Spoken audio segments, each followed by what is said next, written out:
इस वक्त हम अयोध्या के रंग महल में मौजूद हैं। रंग महल बहुत ही प्राचीन स्थान है और इस रंग महल की महिमा पूरे अयोध्या में सबसे प्रबल है। इस रंग महल में राम विवाह की तैयारियां जोर शोर से शुरू कर दी गई हैं। आप बताते चलें, कुआर की पंचमी यानी इस साल 6 दिसंबर को राम विवाह मनाया जाएगा, जिसके लिए अब विवाह मंडप सजना शुरू हो गया है। समस्त कारीगरों के द्वारा विवाह मंडप को सजाया जा रहा है। अयोध्या के सभी प्राचीन धार्मिक स्थानों पर, सभी प्राचीन मंदिरों पर बड़े ही धूमधाम से राम विवाह को मनाया जाता है, जिसमें कई मंदिर हैं। रंग महल, लक्ष्मण किला, दशरथ महल, रामहर्षण कुंज, श्री राम बल्लभा कुंज, छोटी छावनी, मणि रामदास की छावनी, सीता रसोई, ये इत्यादि ये प्रमुख ऐसे मंदिर हैं जहां पर बड़े ही धूमधाम से राम विवाह को प्रतिवर्ष मनाया जाता है। और इस बार तो 500 सालों के बाद रामलला अपने गर्भगृह में बालक के रूप में विराज हुए हैं, तो रामलला की खुशी के आने के मौके पर और बड़े ही धूमधाम तरीके से सभी यहाँ के संतों की तरफ से राम विवाह को मनाने की योजना चल रही है, जिसकी कड़ी में आप देखेंगे कि विवाह मंडप को बड़े ही अच्छे तरीके से अब सजाना शुरू कर दिया गया है। भव्य फूलों से यहाँ को सजाया जाएगा, इसकी लाइटिंग होगी। बहुत ही यहाँ पर लगभग हजारों की संख्या में दर्शक भी आते हैं जो राम विवाह के साक्षी होते हैं और इसमें शामिल होते हैं।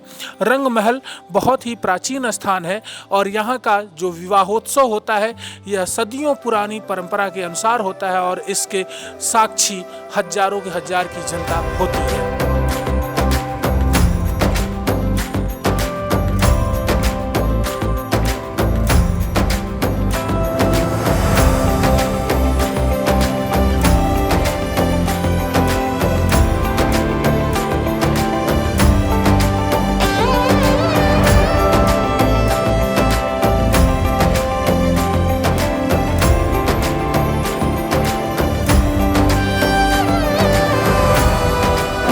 स्वामी जी, रामलला की प्राण प्रतिष्ठा के बाद पहली बार राम विवाह होने जा रहा है, जो प्राण प्रतिष्ठा के बाद होगा।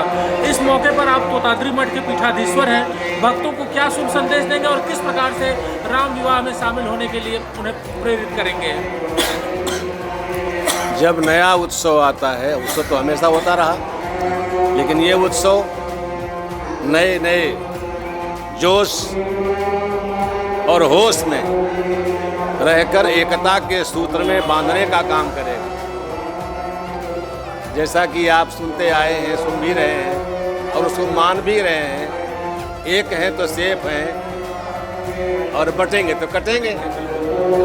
तो संगे शक्ति कलौ जुगे, सब जुड़े हुए हैं, सटे हैं।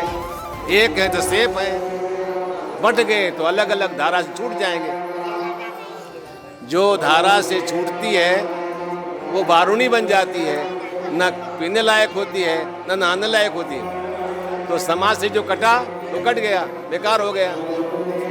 अंग से, अंगी से जो अंग कट गया बेकार हो गया। यही उद्देश्य है। सब एक साथ रहिए, सुखी रहिए, समृद्ध रहिए। विवाह साथ साथ शुभ कर्म करने की प्रतिज्ञा होती है, इसलिए प्रेरणा देता है हम बटे नहीं, एक साथ रहकर संकल्प लेकर वो कोई भी काम असंभव नहीं होगा, तो एक साथ मिलकर करें। धन्यवाद।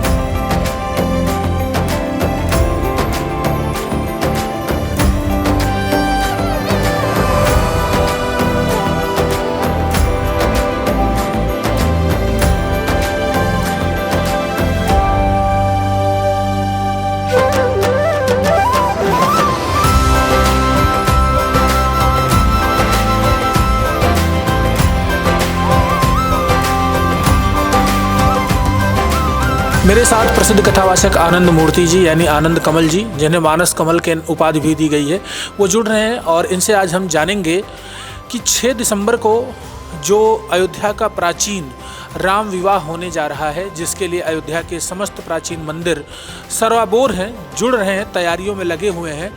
500 सालों के बाद रामलला की प्राण प्रतिष्ठा हुई है। पहला राम विवाह प्राण प्रतिष्ठा के बाद अयोध्या में होने जा रहा है। इस पर अयोध्यावासी और यहाँ के संत समाज कैसे तैयारियों में जुटे हैं और इसकी प्राचीनता और परंपरा पर आनंद मूर्ति जी के क्या वक्तव्य हैं, जानते हैं। जय श्री सीताराम। हमारे सभी पत्रकार बंधु, हमारे परम आदरणीय पांडे जी कैमरामैन, समस्त यहाँ उपस्थित श्रोता समुदाय, श्री राम विवाह महोत्सव पहले भी हुआ करते थे और मैं गत वर्ष 20 वर्ष से यहाँ कथा करता हूँ। राम विवाह पर ही मेरी कथा होती है हर वर्ष, और हर प्रकार से दिल्ली से, कानपुर, अलग अलग से सभी भक्त पधारते हैं। पहले विशेषता थी, राम विवाह होता था, पहले निरस्ता होती थी, सरसता अब आई है। 500 वर्ष के बाद जब हमारे रामलला अपने ही घर में, हम लोग एसी गाड़ी में चलते थे, एसी कमरे में सोते थे, हमें दुख होता था, तकलीफ होती थी, हमें पीड़ा होती थी कि हमारे करुणालय वरुणालय, हमारे रकार की झनकार की गुंजार का संचार करने वाले सकल जगत के हितकार करुणा कर हमारे भगवान टेंट में रहते हैं।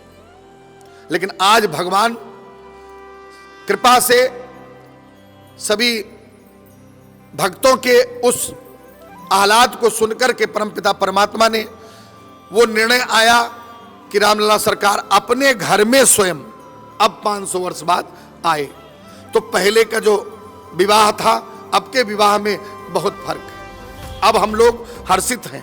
हमारे संत श्री राजकुमार दास जी, हमारे श्री जन्मेजय शरण जी, हमारे अंजनी शरण जी महाराज, गीता भवन पीठाधीश्वर, छोटी छावनी पीठाधीश्वर, सभी लोग हम लोग मिलकर के यहाँ से करीब 50,000 6 दिसंबर को बारात निकलती है। गत वर्ष अब की 6 दिसंबर को बारात जाएगी, जिसमें लाखों की संख्या में लोग होंगे। पहले 50,000 होते थे, अब की लाखों की संख्या में लोग होंगे, जिससे हम लोग बड़े हर्षित हैं और हर प्रकार से ठाकुर जी के उस विवाह उत्सव में सम्मिलित होकर के अपने जीवन को कृतार्थ भी बनावें। वैदेही सरकार की कृपा हुई है, ये बिहार की कृपा है जो वैदेही जी हमारे अवध में आई और इस धरा पर आई, क्योंकि बिहार को लिखा गया है कि पुर नर नार सुबग सुच संता, धर्मसीन ज्ञानी गुणवंता। जब वैदेही जी आई तो पूरा संसार एक संत के रूप में हो गया। वहाँ पुर नर नार सुबग सुच संता, सारे लोग वहाँ संत हैं बिहार के अंदर। तो बिहार से वैदेही जी हमारे कनक बिहारी के यहाँ आई। यही एक मंदिर है जहाँ सरकार की जोड़ी यहीं पर रही, और इसकी बड़ी परंपरा कनक भवन की।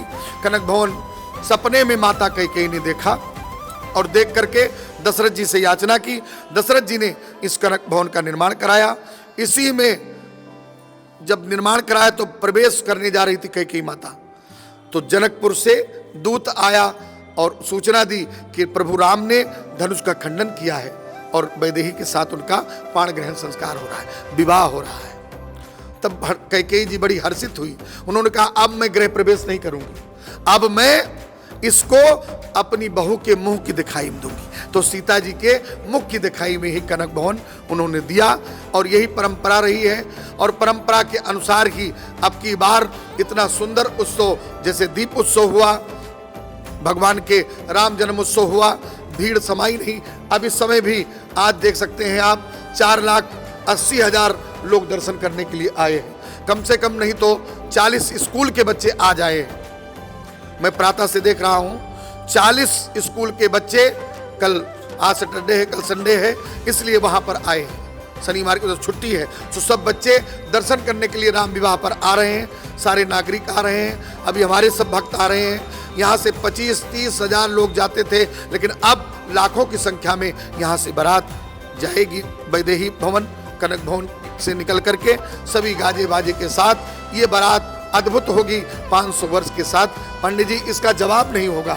ऐसी अयोध्या में लहर आएगी, ऐसी अयोध्या की सजावट होगी जो लोग देखते रह जाएंगे। ये कृपा है। आप अपने भक्तों को एक पुस्तक देते हैं, गजेंद्र मोक्ष। इसका उद्देश्य क्या है? इसमें किसका वर्णन है? इसमें श्रीमद् भागवत कथा और राम कथा मेरा एक ध्येय है। भागवत की कथा में 8वें स्कंद में गजेंद्र की कथा आती है। गजेंद्र कौन थे? गजेंद्र एक वसु थे पहले, हु नाम का गंधर्व था। वो अगले जन्म में गजेंद्र बना, जिसके बहुत सारे बच्चे हैं, बहुत सारी पत्नियां हैं। वो एक बार अपने घमंड में आकर के एक सरोवर में जाकर स्नान करने लगा और क्रीड़ा करने लगा। अपनी पत्नियों के ऊपर जाकर जल छिड़कता, सभी बच्चे हर्षित होकर खेलने लगे, अभिमान में फूला पूरा। तो उसके पैर को गज ने पकड़ा, गजेंद्र के पैर को उस मगरमच्छ ने पकड़ लिया और पकड़ करके खींचने लगा। और जब खींचने लगा तो इसकी पत्नी ने कहा, क्या बात है, आप दलदल में प्रवेश करते जा रहे हैं? तो कुछ कहा नहीं। बोले, एक ग्राह ने पकड़ लिया है जिसके कारण ऐसा हो रहा है। अभी मैं इसको छुड़ाता हूं। 10,000 हाथियों का बल रखने वाला त्रिकूट पर्वत पर वो विशाल गजेंद्र रहता था। लेकिन उसी समय ठीक दलदल में जाने लगा तो पत्नियों ने हाथ लगाया, पत्नी ने, बच्चों ने, 150 पत्नी 150 बच्चों ने खींचना प्रारंभ किया, लेकिन महाराज कुछ हुआ नहीं। दलदल में प्रवेश करता गया, तब उसे कोई सहारा नहीं मिला। पत्नी ने भी हाथ छुड़ा लिया, बच्चों ने। इसका मतलब क्या हुआ? आलोढ़ सर्वशास्त्राणि विचार चा पुनः पुनः इदमेकम सुनस्पन्यम देव नारायण हरि। नारायण ही सब कुछ है। गजेंद्र ने एक वही कमल का पुष्प था, उसको दिखाकर भगवान को कहा, हे प्रभु, मैं जानता हूं अधमों को नाथ उबारना तुम्हें याद हो कि ना याद हो, मदखलदनों को तारना तुम्हें याद हो कि ना याद हो। प्रहलाद जब मरने लगा, खंजर पे सर धलने लगा, उस दिन का खम्भ विधारना तुम्हें याद हो कि ना याद हो। हे ठाकुर, आओ मेरी रक्षा करो। भगवान ने आकर के उनकी रक्षा की और तभी से जो गजेंद्र मुक्त का पाठ करता है उसको प्रभु की भक्ति प्राप्त होती है। जैसे गजेंद्र को छुटकारा मिला है ग्रह से, ऐसे सारे व्याधियों से छुटकारा गजेंद्र मोक्ष पढ़ने से हो जाता है। पांडे जी, यही मेरी इच्छा है, तभी मैं एक पटका और एक ग्रंथ को देता हूं। जो आते हैं सबके लिए ही गजेंद्र मोक्ष दे रहा हूं। जय सीताराम। देखिए, अभी आप लोगों ने मेरे साथ आनंद मूर्ति मानस कमल जी जुड़े हुए थे, जिन्होंने राम विवाह और गजेंद्र मोक्ष पर अपनी बातें हमारे साथ तिलक पत्रिका पर साझा की। मैं देवेश पांडे, अयोध्या।